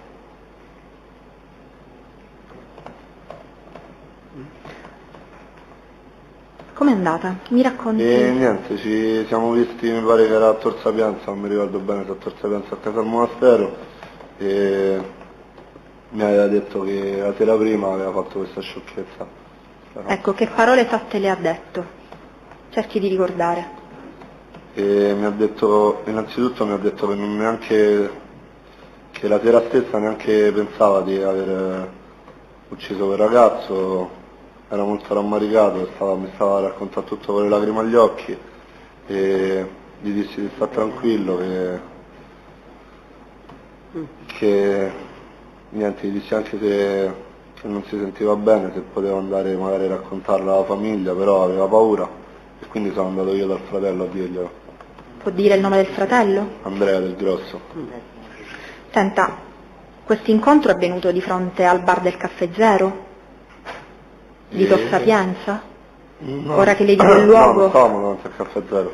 Che perché qui lei è stato sentito il 24 ottobre del 2019 da personale della Polizia di Stato e lei ha dichiarato: alle 21:15 odierne ricevevo una chiamata da Valerio, proveniente da numero privato, nella quale lo stesso mi chiedeva un incontro, quindi ci davamo un appuntamento in via di Tor Sapienza davanti al bar denominato Caffè Zero. Sì, eravamo un po' più avanti, non proprio al bar Zero. Vabbè, però sì, quella zona è per capire se parliamo di quell'incontro.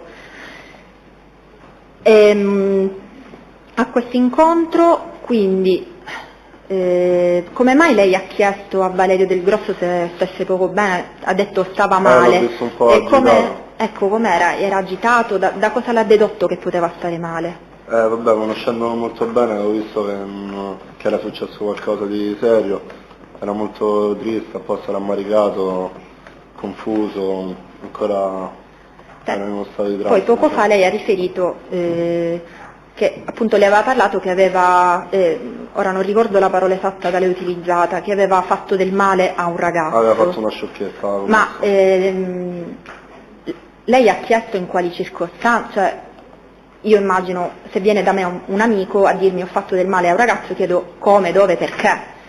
C'è stato un dialogo? No, perché io avevo proprio 5 minuti di tempo quando mi ha visto, gli ho detto che sarei venuto lì, però avevo proprio 2 minuti di tempo, quindi in quei 2 minuti non ci siamo soffermati a parlare di come è andata quella. Cioè lei non sapeva dove prima sarebbe andato Valerio Del Grosso, no, da dove veniva, che cosa era successo la sera del 23? No, perché era successo la sera prima, io la sera prima era una cena di lavoro, quando sono tornato sono andato a dormire, ho spento il telefono, la mattina mi sono svegliato, era al lavoro, ho letto un po' di messaggi di questa storia, poi quando mi ci sono visto Ecco, proprio... ho letto un po' di messaggi di questa storia, cioè chi li ha mandati? No, un messaggio che la sera prima era successo un macello e basta. E chi l'ha mandato questo messaggio? Non mi ricordo se era Rispoli o Piromalli. Ma gliel'ha mandato in privato o una sorta di gruppo WhatsApp che avete come gruppo su WhatsApp. Voi avete un gruppo WhatsApp di amici e chi ne fa parte di questo gruppo WhatsApp? Eravamo io, Valerio, Manuel.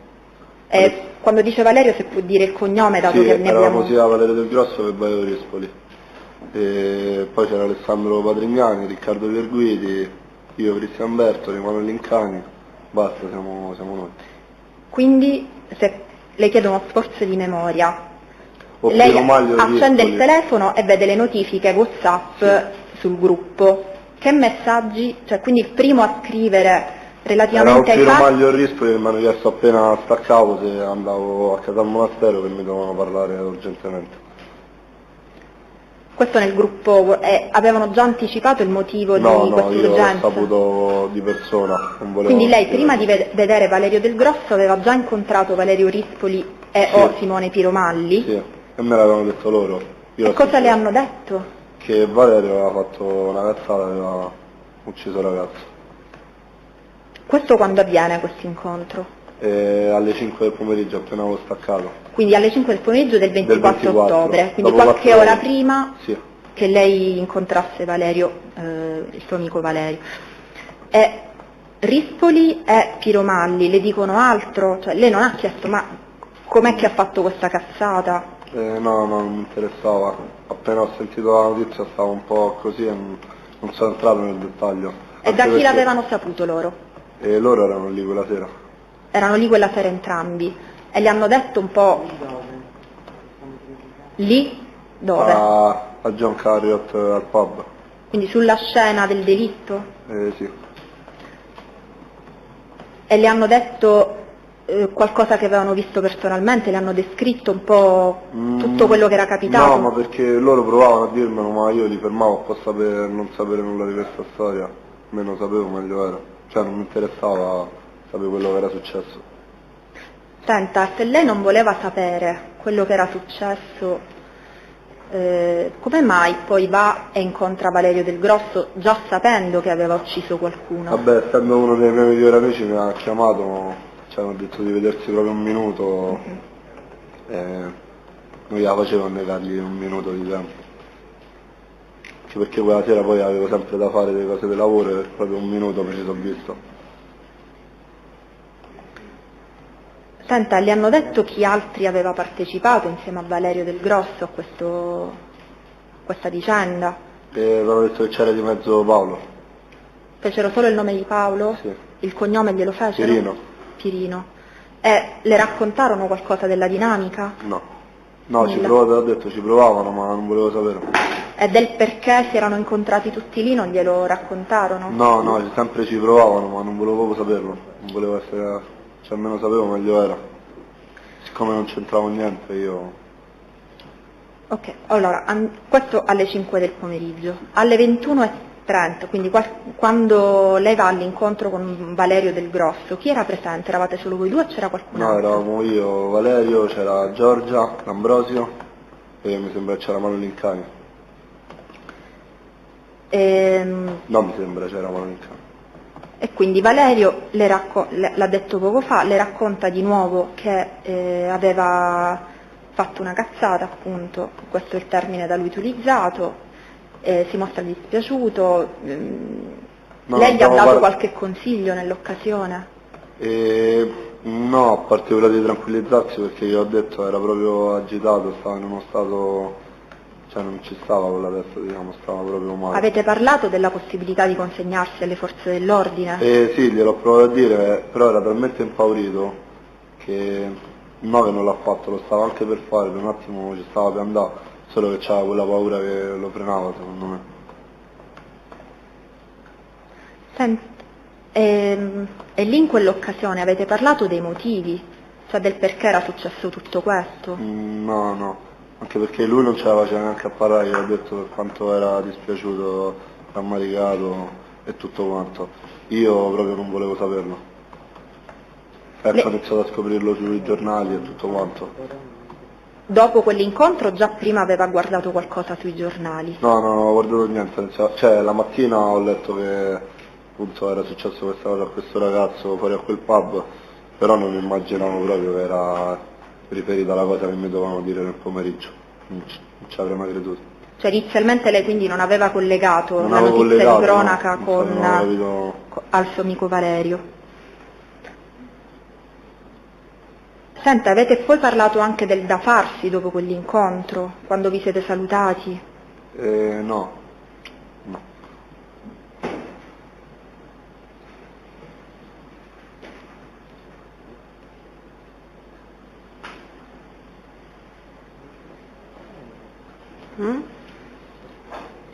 Senta, lei poi ha avuto modo di parlare quella sera o dopo con Giorgia D'Ambrosio? Io ce l'ho qua sulla penna. Sulla penna. Diciamo che quella sera mi sembra di no, perché poi ci hanno chiamato tutti in questura. Ci ho parlato quando ci hanno rilasciato intorno alle 6 di mattina soprattutto lei. Dalla questura. Giusto uno scambio di parole del tragitto dal centro, da quella questura al centro fino a Casalmo Marzero. Siamo tornati insieme, ci siamo fatti un po' di domande su quello che ci avevano chiesto più o meno, su come era andata la faccenda, però non ricordo bene cosa ci siamo detti, anche perché Giorgia non la conosco e ho detto usciva con noi da poco, quindi non è che c'ho tutta questa confidenza. Senta, e con Valerio Rispoli, dopo quei fatti, avete avuto modo di parlare in maniera più approfondita dei motivi per cui era successo tutto questo? No, perché da quel giorno diciamo lui non è più uscito, io lavoro con questa faccenda che alla fine è una cosa seria, anche io sono iniziato a uscire di meno, quindi non ci siamo più incontrati. E con Simone Piromalli? Con Simone sì, mi ci vedo ancora. Avete più parlato ha chiesto a Simone Piromalli io comprendo che all'epoca lei non ha voluto sapere nulla. No, vabbè, adesso in questi mesi le chiedo, con Simone Piromalli avete avuto modo di parlare, di ricostruire insieme, dato che Simone Piromalli era lì presente, un po' quello che lui aveva potuto vedere quella sera? Sì, sempre Simone provò a dirmi, ma io non volevo sapere a parte quello che leggevo sui giornali. Cioè lei leggeva i giornali però non lo voleva sapere da un testimone diretto del fatto? No, anche perché Simone non mi aveva dire niente di quanto è successo, anche perché è una persona, non so, indagata, non volevo parlarne. Mi ci vedo ma non parliamo di questo. Non ho altre domande. Le parti civili? Scusa Presidente, volevo solo dirmi allontano se può mettere in mia sostituzione l'avvocato Gianluca Ciampi. Anche l'avvocato Cincioni si è allontanato ed è sostituito? Grazie. Avete segnato il nome? Va bene. Il nome? Prego. Dell'avvocato? Il nome dell'avvocato? Perfetto, grazie. Prego avvocato. L'avvocato Falce per la parte civile. Signor Bertoli, buongiorno. Lei poc'anzi ha detto, prima dell'incontro, riceve una telefonata del Grosso, corretto? Sì. Da quale numero di cellulare l'ha contattata? Io pensavo che era il numero suo personale, però adesso dicono che avevo dichiarato che era un numero privato. Su quelle dichiarazioni era successo 6 ore dopo, quindi è più affidabile quello. Quindi più affidabile era un numero privato. Senta, prima il pubblico ministero le ha fatto una domanda, io vorrei un attimo ritornarci. Lei ha detto, io ho consigliato a Valerio Del Grosso di consegnarsi alle forze dell'ordine. Può ridire alla Corte Del Grosso cosa ha risposto a questo suo consiglio? No, a me ha detto che ci stava andando, che era sua intenzione andarci, stava un attimo chiarirsi le idee perché era molto agitato, si stava tranquillizzando e ci sarebbe andato. Va bene. Allora io sono costretto a farle una... E lui era terrorizzato dalla paura. Sì, prima aveva detto in realtà che era terrorizzato dalla paura. Era un po' terrorizzato, però ci voleva andare. Fino all'ultimo penso che ci voleva andare. Quindi poi lo precisa in questi termini, voleva andare, come aveva detto prima, ma la paura l'ha frenato. Con il consenso della Corte io procedo ad una contestazione del verbale del 24 ottobre, quindi poche ore dopo i fatti.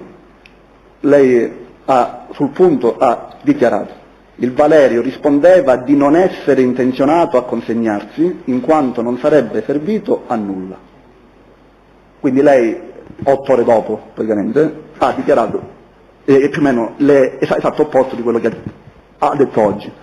Siccome prima ha detto che per il numero, mi scusi, è più attendibile questo, quindi anche su questa risposta dobbiamo pensare che sia più attendibile questo? No, però sì, di sicuro è più attendibile quello se è 8 ore dopo, però mi aveva detto che voleva andarci. E come mai lei qui ha detto non era intenzionato perché non sarebbe servito a nulla? Cioè sono cose... No, quella cosa l'ha detta veramente, però poi siccome ci siamo stati un minuto, parlava, diceva le cose, però poi si... Sì, ma io ho capito, siccome i carabinieri gli hanno fatto appunto questa stessa domanda che le ho fatto io oggi, l'hanno fatta all'epoca, dopo 8 ore, e lei non ha detto né ha intenzione, non ha nominato che aveva paura, non ha detto che era titubante, nulla di questo, ha detto non era intenzionato perché non ne serviva a nulla.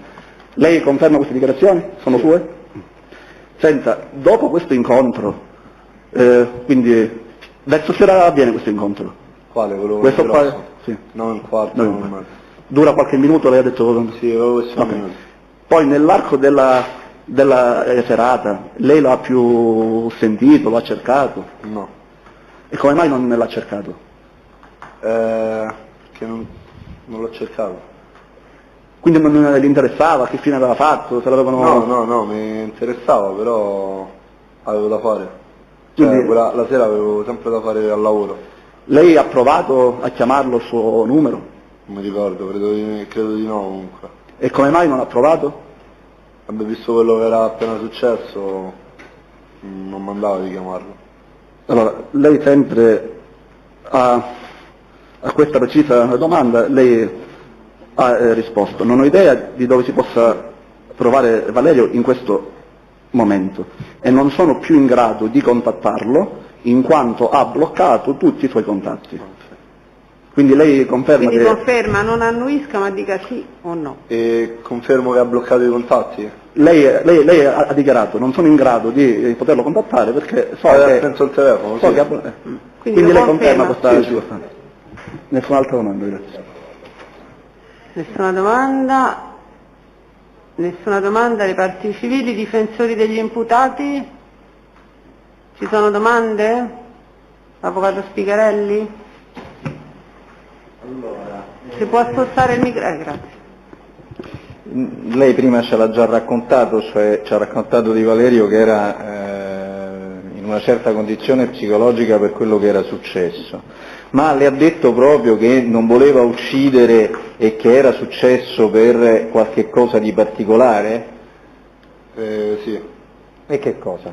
Racconti la cosa. Non mi ricordo se me l'ha detto lui o altre persone, però sempre quando cercavo che non volevo sentire, però parlavano, magari i giorni dopo, ma quello che so è che dicono un po' tutti è che non volevo... No, non è questo quello che le sto chiedendo, le sto chiedendo se quando vi siete visti con Valerio c'è stata un'interlocuzione su questo particolare aspetto della faccenda. Ah, ok. A me sembra di no. Però passati 8 mesi, se poi dico di sì... L'aiuto allora... per la memoria. Okay. Lei ha detto, mi mando il gesto di impugnare una pistola, mi riferiva, non volevo ucciderlo, il rinculo della pistola al fatto col fine. Sì, adesso quindi fece in quella occasione, in quella sera, questo riferimento a... Sì, mi ha mimato una cosa a terra, nel senso guardando basso. Poi mi ha detto che con il rinculo dell'arma poi si è alzata, le persone che si sono mosse... Vabbè. Quindi insomma parlò di questo particolare aspetto. Senta, un'altra cosa, che lei sappia Valerio in che situazione familiare era in quel periodo di tempo.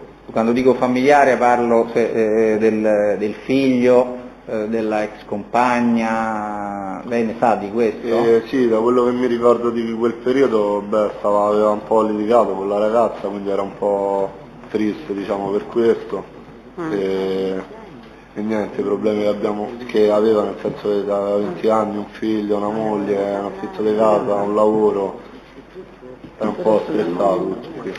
Senta, ma che lei sappia prendeva delle terapie mediche, ansiolitici, cose di questo genere? Io mi ricordo prendevo qualcosa, non so dirle il nome del farmaco, della medicina, quello che è. Ma lo prendeva abitualmente, lo prendeva in maniera continua, in quel periodo sto dicendo? Da quello che so sì, in quel periodo sì.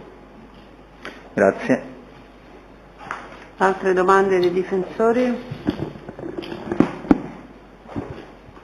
Sì, signor Bertoli, buongiorno. Proprio con riferimento all'ultima domanda che le ha fatto il collega, assumeva dei farmaci, quindi per quel che lei sa, Valerio Del Grosso, ma sa se si era rivolto a uno specialista, a uno psicologo per essere supportato in quel periodo? Sì, so che andava da uno psicologo in quel periodo. Avvocato Marcucci però. Avvocato Marcucci sì, per le trascrizioni, per il verbale. E quindi sempre in seguito a questa separazione dalla ex compagna? No, nel senso che era un periodo che stava litigando, il figlio, il lavoro, era un po' stressato, in quel periodo da quello che so assumeva questi farmaci che gli dava lo psicologo, il medico, non so chi. Lei conosce il rapporto che Valerio Del Grosso aveva con il figlio? Sì, certo. Sa quali erano i rapporti tra Valerio e il figlio, se Valerio Del Grosso era legato al figlio? Sì, legatissimo. Sa se lo frequentava regolarmente in quel periodo? Sì, lo vedevo. Magari non tutti i giorni perché tra il lavoro magari litigava con la ragazza, io faceva vedere un po' di meno, però la voglia da parte sua di vederlo, penso che se era per lui lo vedeva 24 ore su 24. Il figlio.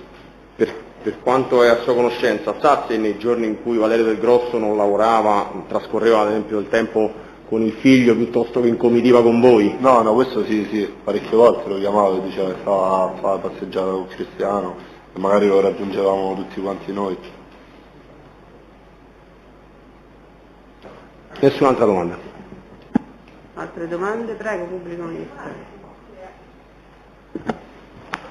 Allora, lei poco fa, alla domanda dell'avvocato Spigarelli, che è lui, ha mimato il gesto fatto da Valerio, dicendo che aveva, nel mimare il gesto di tiro con la pistola, aveva appunto posizionato il braccio verso giù, verso il basso. Questo lo fece Valerio, quindi le disse che aveva, ecco, mi può dire meglio? Sì, mi aveva detto che quella sera c'era stata anche una minima litigata e lui però non voleva prendere per terra, nel senso per sparare un colpo e magari tutta la folla si divideva. Quindi lui aveva mirato verso il marciapiede? Sì, verso il basso, non voleva uccidere nessuno. E mi mando verso il basso, poi però magari mentre litigavano una zuffata, uno prende l'altro, casca per terra, nel momento in cui spara un po' di rinculo. Sì, il racconto fatto da Valerio appunto. No, ce lo deve precisare il testo, voglio... il racconto che ha fatto Valerio. Il racconto che ha fatto Valerio. Sì. E mi ha detto che da per terra, proprio con il collo di quest'arma, non aveva mai tenuto un'arma a mano, non aveva mai sparato un colpo, si è ritrovato sta botta che non... Va bene, non ho altre domande. Che vuol dire magari uno si azzuffa, scusi, cioè Valerio... No, dicevo che mentre c'era una litigata... lasci stare le sue deduzioni, noi vogliamo capire quello che ha detto Valerio. Sì. Ha parlato di azzuffare e di rinculo dell'arma, che cosa l'ha detto Valerio in particolare? Che mentre lui aveva quest'arma in mano, nel frattempo stavano litigando sia i suoi amici che quelli dall'altra parte.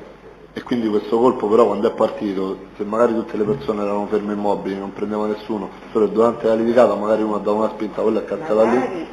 Quindi il bersaglio sarebbe... Il bersaglio si è spostato. Mosso, Luca Sassi si sarebbe mosso intenzionalmente? Sì, durante il litigio si è mosso. E per questo dice lui ha mirato verso il basso. Poi con un minimo rinculo. Più il rinculo, quindi queste due circostanze avrebbero modificato la posizione del bersaglio, avrebbero determinato, secondo quello che le ha detto Valerio Del Grosso, il colpo alla testa, così possiamo dire. Volevo solo chiederle così per completare, come mai il pubblico ministero quando ha iniziato a fare le domande le ha chiesto ripetutamente cosa le avesse raccontato subito Valerio Del Grosso, che è un suo caro amico, e lei ha continuato a dire che lei non ne voleva... no, mi faccia terminare. Che lei non voleva saperne, che così come non ne voleva sapere quando lo incontra dopo gli altri amici, come non ne voleva sapere il giorno dopo, eccetera.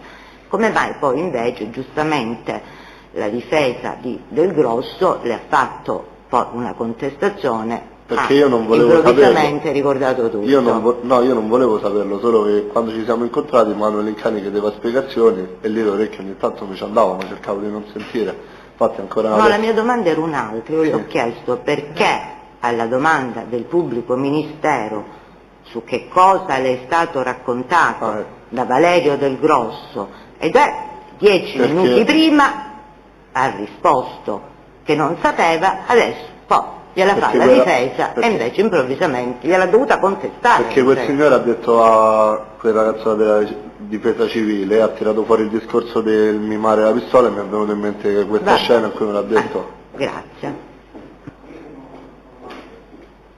Un'altra domanda? No, mi ha letto la dichiarazione. Qualche cosa mi è uscita. Va bene, non è un problema, grazie. Va bene, allora può andare, grazie. Ha bisogno dell'attestazione che è stata in udienza? No, ma l'ho fatta già l'altra volta. Un attimo. Una precisazione. Il gruppo WhatsApp che utilizzavate ha un nome? Cioè aveva un titolo, amici, una sigla, qualcosa se se lo ricorda? Si chiama CM. CM. No. E i primi messaggi in cui non mi ricordo chi, lei ha detto però ricevo i primi messaggi che era successo qualcosa praticamente. Sì, era successo qualcosa che nel pomeriggio poteva andare. Se poteva andare. Lei si ricorda all'incirca verso che ora le sono arrivati? La mattina, 11 attacco alle 10, quindi 11 di mattina, 11 e mezza. Mentre già lavorava? Sì, mentre già ero attaccato. Grazie, scusi. Grazie, può andare. È arrivato il perito, perfetto, tempestivo al massimo, arrivederci, buongiorno, si può accomodare. Allora, è arrivato il perito Anna Linnella, è sempre sotto la formula del vincolo di impegno. Un attimo solo, vado a prendere la penna così mi metto, un secondo solo, C'era io. La penna, no, la penna. La penna. Abbiamo dimenticato le trascrizioni.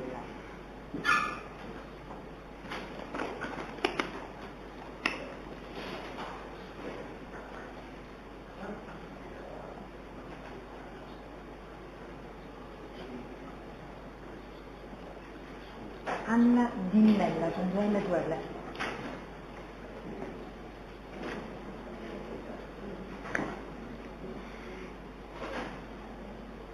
Buongiorno dottoressa. Buongiorno dottoressa.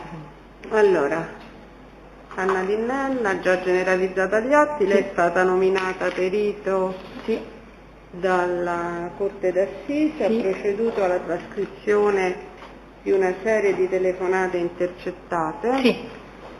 E anche di messaggi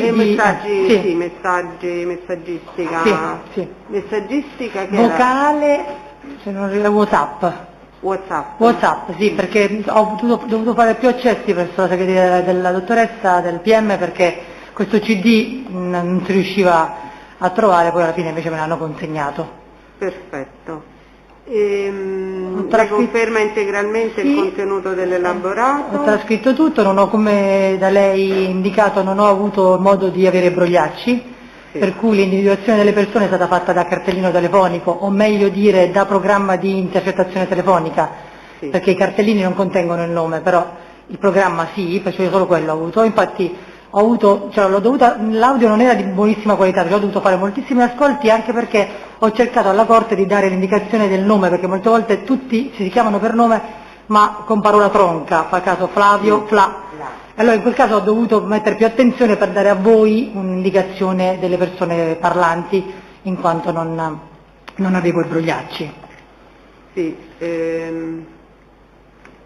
Dunque, volevo chiedere un chiarimento a proposito, non so se lei ha l'elaborato sotto mano, ma no, purtroppo, come dicevo al Ciro, ero venuta al 17 con computer. Qualcuno ha una copia dell'elaborato cartaceo? Senta, quando lei mette citofono o bersaglio sarebbe il destinatario della chiamata. Sì, però è quello che esce proprio dal programma di intercettazione, così è designato. Solo perché io non potevo meglio. Senta, lei parla di D'Amico Patrizia. Perché così esce dal cartellino. Mi dice la pagina, dottoressa, così? Dunque, aspetti che glielo dico un attimo che devo trovarlo sul computer. Che pagina? Ben... Dove la trovo? Forse sopra? Dunque, progressivo del 24 ottobre 52-42 sul RIT 46-89, la pagina non la trovo purtroppo. No. E così glielo volevo... Non c'è. Non c'è la pagina sotto? Non c'è qui. Che è il primo... Perché le potevo rispondere così non riesco a ricordare. Certo. Se no glielo faccio vedere sul computer quando parla di... Posso avvicinarmi alla porta? Ecco qui, l'amico Patrizia, pagina 10. Perfetto. Pagina Quindi 10. lei l'ha preso dal cartellino infatti come le dico, Patrizia. volevo fare questa precisazione anche qui alla Corte, perché il cartellino telefonico prima, quando lavoravamo più di 30 anni fa, c'era il cartellino telefonico con il nome dell'intestatario del telefono. Da quando c'è la legge sulla privacy, il cartellino telefonico vero e proprio non ha più l'indicazione del nome dell'intestatario del telefono. Perciò questo dato non l'abbiamo preso dal programma di intercettazione e usciva questa d'amico da Patrizia.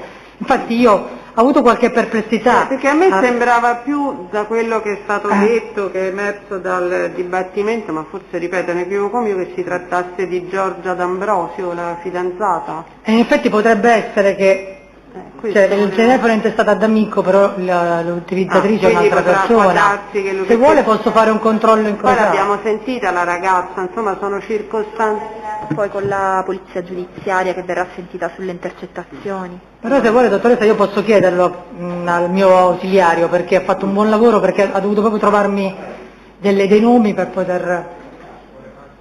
Dunque, la pagina io non la trovo. La pagina la 19, dottoressa. Perché sul computer non ce l'ho la Ed pagina. è il RIT 468919 e il progressivo 5242. Dove c'è scritto citofono 2. Non so se negli atti di indagine, per esempio, il 5142, ci sono queste discordanze che ho evidenziato. Però sulla richiesta, quella che è stata data da me, è 5242. Infatti certe volte ci possono essere degli errori di indicazione del progressivo, però io come non posso... Però io me lo segno e casomai gli mando una tech per dirle che casomai hanno sbagliato casomai il progressivo, e allora questa conversazione è con d'amico Patrizia, ma in realtà non era questa quella richiesta. Purtroppo quando non abbiamo i brogliacci non riusciamo a incrociare perfettamente i dati, perché se uno aveva o nell'elenco del pubblico ministero le due persone parlanti, ma c'è solo un numero di progressivo. Sì. Però stiamo ricontrollando le trascrizioni del processo, quello attinente al procedimento collegato. Esatto. No, quindi D'Ambrosio. Dovrebbe essere, credo, la D'Ambrosio. Forse utilizza il telefono della D'Amico, perché D'Amico poi non è mai emersa, giusto? Vabbè, il resto mi sembra abbastanza chiaro. Va bene, ci sono domande da parte del pubblico ministero, dei difensori difensori delle parti civili? No. Difensori degli imputati? Niente, quindi la possiamo licenziare. Grazie. Ci ha dato anche sul supporto informatizzato, quindi è perfetto. Grazie, arrivederci. Allora, a questo punto abbiamo esaurito l'istruttoria prevista per oggi, perché era stato detto che Belfiori sarebbe stato molto lungo, così avevo capito la scorsa udienza. Sì. Va bene, no, per carità, perché è mezzogiorno, voglio dire, avremmo... Io ho un problema, non ci posso stare, non faccio nessuna questione. Quello che chiederei è, se possibile, esatto, al pubblico ministero, però siccome non so neanche se sarà questo... Il problema è che inizialmente la data del 25 era stata pattuita perché io ho un concomitante impegno personale cui doveva venire la collega. Ora so che la collega non mi sta rispondendo addirittura, quindi c'è questo problema perché volevo avere conferma che lei potesse partecipare il 25. Mi sembra un disegno divino che aiuta il mio impedimento. aiuta un po' meno la corte. Non so se la collega Stombare per mia natura, per ragioni. Per natura sì, perché addirittura, cioè, la conosco, è molto seria, quindi per non poter rispondere vuol dire che è proprio... Però parla ora non voglio parlare di cose personali della collega, però... E non abbiamo notizie dal procuratore magari? Allora, io non so se possiamo cominciarla più tardi l'udienza, se le difese sono concordi, e io prendo l'impegno a fare l'una e l'altra. Se a tutti va bene e anche alla Corte va bene. Salvo contrordine che magari comunica la cancelleria e mandiamo le PEC ai difensori. Io vorrei fare un altro tentativo di parlare con la collega, già cioè magari se è possibile spostare più in là l'orario. Oppure a me dispiace creare, perché mi rendo conto che la fissazione del calendario è già ardua. Dopo il 25 che avremmo come data? 12 ottobre. Magari se...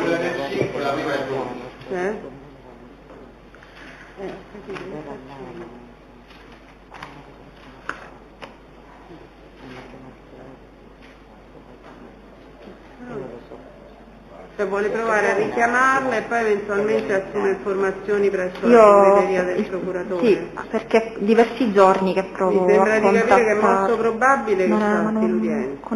Non sta rispondendo a nessuno.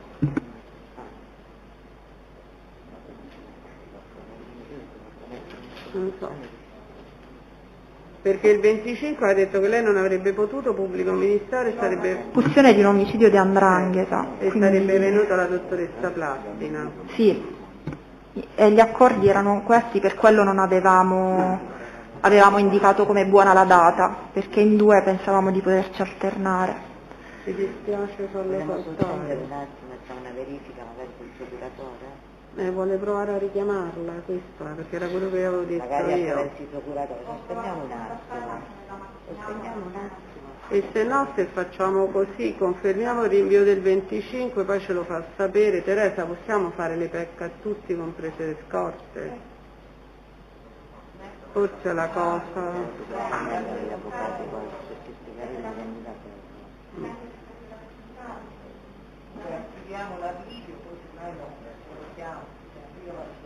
No, io confermerei pure la video, lasciamo tutto fermo con la traduzione eccetera e poi eventualmente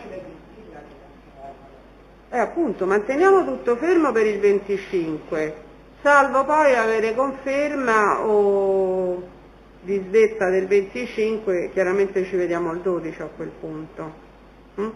Facciamo così, quindi pubblico ministero magari se può anche in cancelleria più tardi in giornata, perché oggi è 21. Ma eventualmente faremmo in tempo a citare i testi, perché poi il problema è quello, mancano 4 giorni. Attualmente, se per le difese va bene, io citerei i consulenti tecnici. Ok. E allora i testi di PG, allora andrei con i testi di PG, che è anche con la citazione del giorno prima, salvo impegni. Magari ne citano un paio in più e poi... Anche perché io mi prendo la giornata di oggi, poi è anche corretto nei confronti delle difese dare qualche giorno di preavviso circa il tipo di attività che verrà svolta. Va bene, quindi fa tempo, perché poi il 12 ottobre, insomma, quello non c'è problema. Quindi io cerco oggi di risolvere... di capire che molto verosimilmente verrà rinviata, non si potrà E in ogni caso, dati i tempi brevi per le citazioni, testi di PG. Eventualmente testi di PG. E il 12 ottobre sicuramente la terremo, riceverete una PEC a conferma, o se volete fare una chiamata, insomma passare domattina eccetera, va bene? Quindi o il 25 verosimilmente però salterà, o il 12, però a verbale confermiamo il 25, il PM indica testi di PG. Il 25 avremmo prima un altro procedimento, sarebbe alle 10 facciamo, perché ci avremmo già la prima comparizione, che è quella che poi deve sentire Maria per il rinvio, la devo chiamare. Nuova traduzione degli imputati, quindi 25 settembre ore 10 in aula Occorzio. Nuova traduzione degli imputati, nuovo collegamento in videoconferenza per Pirino Paolo, e poi fuori verbale eventualmente riceverete una PEC per quanto riguarda l'annullamento. Grazie, buona giornata a tutti. Quindi anche per quanto riguarda la televisione magari potete telefonare in cancelleria. Teresa, non so se riusciamo a avvisare, comunque. Grazie. Presidente, io scuso, non abbiamo capito la data della prossima udienza. Non ho capito nulla, mi scusi? Allora, la data della prossima udienza è il 25, però forse per sopravvenute esigenze della Procura il 25 verrà annullato, lo sapremo domani, quindi per voi manteniamo ferma la videoconferenza al 25, eventualmente domani riceverete comunicazione, mi sente? Eventualmente domani riceverete comunicazione dell'annullamento del 25 e rimane ferma l'udienza del 12 ottobre qualora dovessimo annullare il 25. Va bene, grazie. Grazie. Allora, a questo punto